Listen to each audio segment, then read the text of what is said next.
voulais savoir si tu as eu le déclic en fait qui t'a fait basculer. C'est eu quelque chose de spécial. Tu t'es dit, bah là, là il faut on arrête les conneries et. En fait, bon, au début, quand je me suis mis à courir, c'était plus par hygiène de vie. Ouais. Donc, naturellement, je suis arrivé à arrêter de fumer au départ. Enfin, c'est venu comme ça. J'avais essayé déjà auparavant d'arrêter de fumer. Je fumais plus d'un paquet par jour. Et c'est vrai que j'ai essayé, j'arrivais pas. Et en fait, un jour, le matin, j'ai pas eu l'envie de fumer une clope. Du coup, je me suis dit, bah vas-y, tente que l'après-midi soit pareil. Et je suis arrivé à faire une journée comme ça. Après, derrière, c'était là où c'était le plus dur. Et je me suis dit, bah, je vais compenser dans autre chose, dans le running.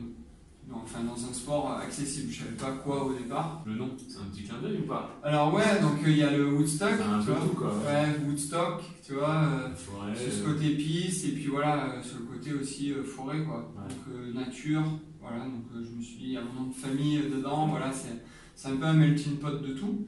Et du coup, voilà, et tu vois, ça me fait trop plaisir. Alors certes, ça me permet de gagner ma vie, mais avant tout, ce qui me fait trop plaisir, c'est pas de vendre à foison, tu vois, et c'est de voir, tu vois, sur des courses, des mecs avec des casquettes et tout, et tu vois, à chaque fois que je vois un mec avec une casquette, je dis, ah, look et tout, tu vois, il y a un mec qui a une casquette, et tu vois, je suis trop content, quoi, tu vois, des fois, je suis sur des salons, des mecs qui ont les t-shirts et tout, tu vois, c'est trop cool, quoi.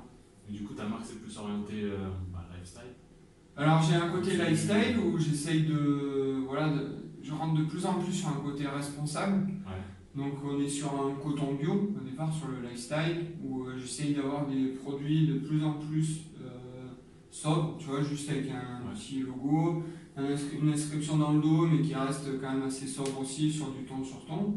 Donc là on est sur un sweat en coton bio par exemple, les t-shirts aussi. Et j'ai la tendance encore, parce que coton bio c'est tout et rien dire, et maintenant j'ai la tendance vraiment à faire maintenant du made in France, tu vois, parce que j'y suis pas encore, j'ai quand même du coton bio, donc forcément en parlant de marge, tu vois, j'ai pas une marge qui est énorme, parce que j'ai pas un coton classique, mais bon, j'ai déjà du coton bio, parce que voilà, c'est hyper important pour moi. Et pareil, tu vois, sur le technique, j'ai fait une collab avec une marque où j'ai un produit français qui est une fibre naturelle, qui est une fibre de hêtre, tu vois, donc c'est de la fibre de bois, qui est un tissu autrichien avec une teinture italienne, donc tu vois, on est quand même vraiment sur quelque chose de responsable. Et l'intérêt d'un produit comme ça, c'est qu'on va cibler pas que du running, puisque mon but c'est aussi du outdoor, mais que tu peux porter aussi comme ça en ville, tu vois. Mais surtout que c'est de plus en plus tendance, hein. Carrément. On voit dans la rue, la plupart des gens portent des marques outdoor. Exactement. Et du coup, tu vois, ce t-shirt, ce qui est bien, c'est comme une laine mérinos, mais ça n'a pas le truc d'être chaud et ça gratte moins. C'est-à-dire que c'est antibactérien, tu vois. Donc ce qui est cool, c'est que tu peux le mettre plusieurs fois d'affilée, sans que ça pue, oui, tu vois. vrai. Donc c'est cool quand tu pars voilà, sur un trip vélo, où tu vois, t'es pas obligé d'être, tu vois, tu pars en gravel par exemple, t'es pas obligé d'être pur cycliste, tu peux mettre ça, tu vois, et en gros tu peux le remettre le lendemain, tu vois. Ça va pas sentir en vélo. Exactement, tu vois. Et du coup, c'est un grammage que j'ai fait sur cette collab, c'est un grammage que j'ai demandé, tu vois. Et le but, c'est maintenant d'avoir je fais plus de collab, quoi, tu vois, de le faire moi-même. Et tu vois, c'est fabriqué à côté de Rouen, donc je reste aussi sur de la proximité. Et voilà, et prochainement, j'ai une collab que je vais faire avec la Chaussette de France. Donc là, c'est dans quelques semaines que ça va sortir. Et voilà, j'ai fait une collab sur 3 chaussettes différentes, enfin sur le même modèle mais décliné en 3 couleurs différentes. Et voilà, c'est fabriqué à 3 avec une entreprise qui est hyper responsable, qui se bat, tu vois, sur de la fabrication française. Et voilà, c'est dans la même éthique que la mienne, donc du coup, c'était logique. Tu veux vraiment faire que t'aimerais bien que ça sorte 100% français et en court-circuit, c'est possible. Quoi. Exactement. Ouais. C'est la tendance que j'ai envie de faire, ouais, ça fait pas mal de temps. Et pour se lancer, voilà, j'ai pas fait forcément que du Made in France dès le départ. Mais, pour se lancer, c'est vrai que tout de suite. Mais voilà, du coup, derrière, maintenant, la volonté, c'est vraiment de faire ça, quoi. Voilà. Sinon, j'ai vu que tu faisais des runs communautaires aussi. T'as mis un peu en stand-by ou pas? Non, bah, du coup, je reste toujours sur des runs communautaires les mercredis sur Lyon. Ouais. Parce qu'en gros, moi, je suis en partenariat avec un magasin sur Lyon. Et donc, dans notre deal, tu vois, c'est en gros, les gens m'accompagnent sur mes entraînements. Voilà.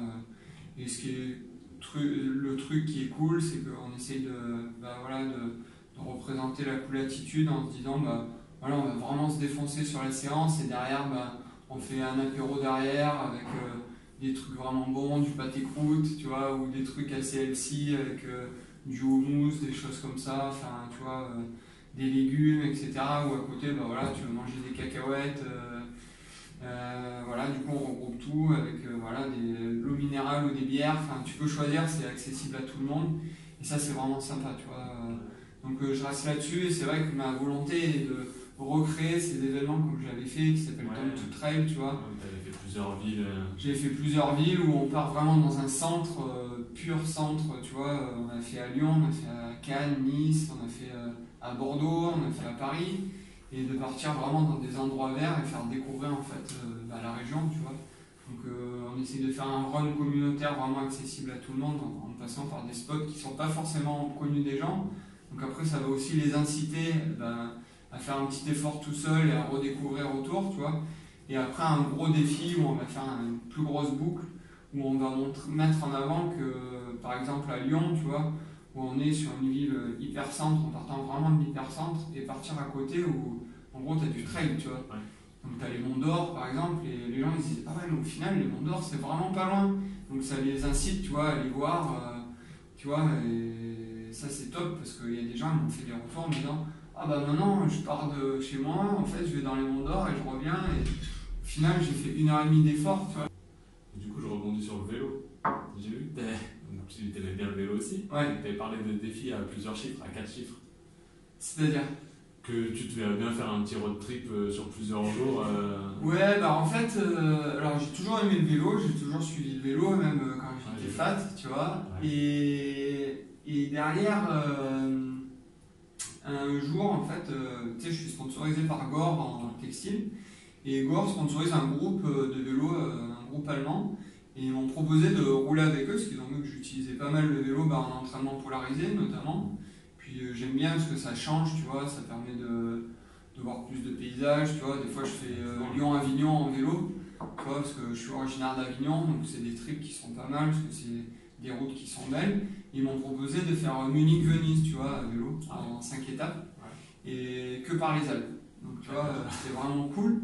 J'ai adoré ça, et c'est vrai que faire une course super longue, tu vois, alors d'un point A à un point B, ça me dirait vraiment, tu vois, les Race Cross France, t'as énormément la traversée des États-Unis, ça me dirait vraiment bien de faire ça, tu vois. J'ai testé la première fois l'été dernier, j'ai fait 24 heures du Mans en solo. Ouais, tu l'as fait en solo? Ouais, je l'ai fait en solo, alors voilà, c'était une expérience, j'ai pas l'habitude de rouler en peloton, tu vois, donc j'aime pas trop frotter, donc tu vois, j'ai fait vachement attention, donc j'allais pas. Le problème, c'est que j'ai pas joué en fait avec la spi de rouler en groupe, quoi. Tu perds de l'énergie là. Mais j'ai testé, tu vois, j'ai fait 550 km. Donc, bon, en faisant au final que 18 heures de route, parce que j'ai dormi entre, tu vois. Mais c'était une expérience que j'ai bien aimée, tu vois. Donc là, pourquoi pas faire le hamster, mais voilà, faire un point A, un point B, des road trips, ce serait vraiment cool, tu vois. Et vraiment le mettre sur une saison où à un moment je me mets off en course à pied, je fais plus à vélo. Et puis ça peut être que complémentaire aussi. Prochain défi là.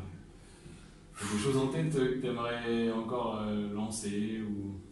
Mon but c'est d'avoir la stabilité sur la marque déjà, au départ, de me dire cool, la marque elle tourne bien, alors lancer des nouveaux produits, tu vois, faire peut-être des casquettes made in France, parce que ça pour le moment c'est super dur à faire, quoi, tu vois, une casquette made in France. Enfin, t'en as, mais sinon, tu vois, les gens ils vont me prendre pour un fou si je la vends 40 €, tu vois. Donc, c'est compliqué, je veux une stabilité vis-à-vis de ça. Après, voilà, me dégager peut-être plus de temps sur les entraînements, me lancer vraiment sur l'ultra, tu vois. Mon but, c'est en 2021 de faire un 100 miles, quoi. Donc là, déjà, je pars sur le marathon des sables, je vais faire le Lavaredo entre temps, je vais faire le Wings for Life parce que c'est une course qui me tient à cœur, parce que c'est une course purement caritative. Donc du coup, c'est cool de pouvoir les aider. Et après, je fais la CCC, que j'ai déjà faite. Une fois bien et 2 fois très mal. Et derrière, peut-être faire mon premier 100 miles, tu vois, en 2021. Donc du coup, je vais essayer de bien apprendre en 2020 et de me lancer en 2021. Donc déjà, ça, c'est un objectif, tu vois. Et dans ta tête, il y a une course que tu aimerais gagner, que tu rêverais, non? Ou même pas, c'est vraiment le plaisir perso et après on va se... Tu vois, dans mon rêve, c'est déjà voilà, de bien gérer un ultra, tu vois. Ouais. Après, tu vois, gagner, je sais pas, Lakeville par exemple, ce serait génial, quoi. Parce que c'est une course qui est compliquée, parce que c'est en altitude, tu vois, mais qui est vraiment sur mon profil. Parce que j'aime courir quand même, j'aime pas les courses forcément très techniques, et j'aime courir, tu vois. Je reste quand même sur le mot course à pied, quoi. Donc toujours dans le truc de courir et tu vois les villes, je trouve que l'histoire déjà est géniale et l'histoire de cette course, enfin, la création de cette course est géniale et ouais c'est un truc qui me plairait, quoi. Donc faut la gagner, ce serait cool, quoi. Ce serait un rêve et puis le focus c'est déjà ça, c'est être performant.